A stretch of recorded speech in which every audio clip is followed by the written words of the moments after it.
¿Cómo está la hinchada? Bueno, vamos a ver la última parte de los huesos del cráneo, que corresponde a la número 7 y respecta al hueso parietal. El hueso parietal es un hueso par que ocupa lateralmente y un poco hacia posterior la bóveda craneana. Acá lo vemos. Tiene un borde anterior que va a corresponder al frontal, un borde inferior que corresponde al temporal, un borde posterior que corresponde al occipital y un borde interno que corresponde al parietal del otro lado. Si lo vemos en un esquema, esta es la cara externa del hueso parietal, un hueso cuadrilátero, encorvado, de concavidad interna obviamente, que presenta en su cara externa dos líneas curvas, una inferior y otra superior, de concavidad inferior. Son las líneas curvas temporales. Ustedes dirán, ¿por qué temporales si están en el parietal? Bueno, porque no respecta a un hueso, sino que lo hacen respecto de un músculo, del músculo temporal. En la línea curva temporal superior del hueso parietal, cara externa, se inserta la aponeurosis del músculo temporal.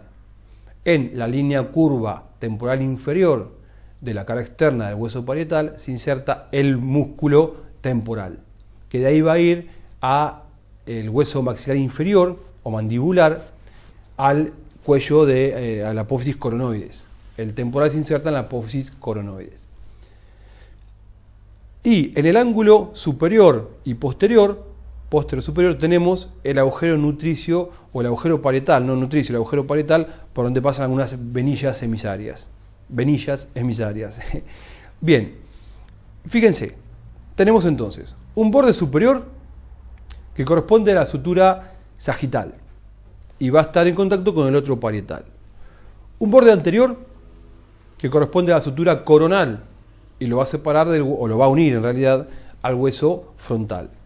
Un borde inferior que corresponde a la escama del temporal y un borde posterior que corresponde a la sutura lambdoidea para relacionarlo con el hueso occipital. Y acá tenemos los 4 puntos suturales. Bregma entre el frontal y los dos parietales, lambda entre el occipital y los dos parietales, pterion entre frontal, ala mayor del esfenoides y temporal, y asterion entre la porción mastoidea del temporal y el occipital. ¿Sí?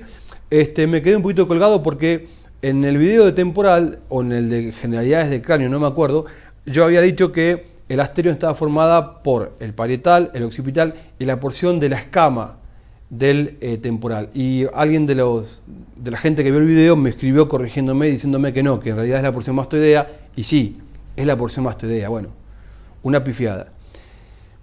Y esto es importante, acá arriba, fíjense, en el borde superior del parietal hay un segmento que no tiene dientes o que es más lineal, que se denomina ovelio. Se suele preguntar qué es el ovelio. Bueno, entonces el ovelio es la porción del borde superior de los parietales que carece de dientes, es más recta, correspondería a una sutura armónica.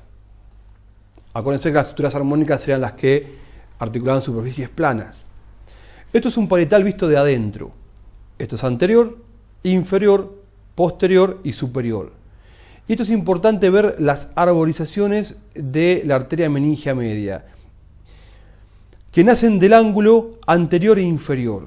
Esto nos sirve para darnos cuenta si el hueso es derecho o izquierdo. ¿Por qué? Porque lo miramos del lado de adentro y sabemos que hacia abajo, hacia adentro y hacia adelante va a estar siempre el punto del cual parten las ramas de la meningia media.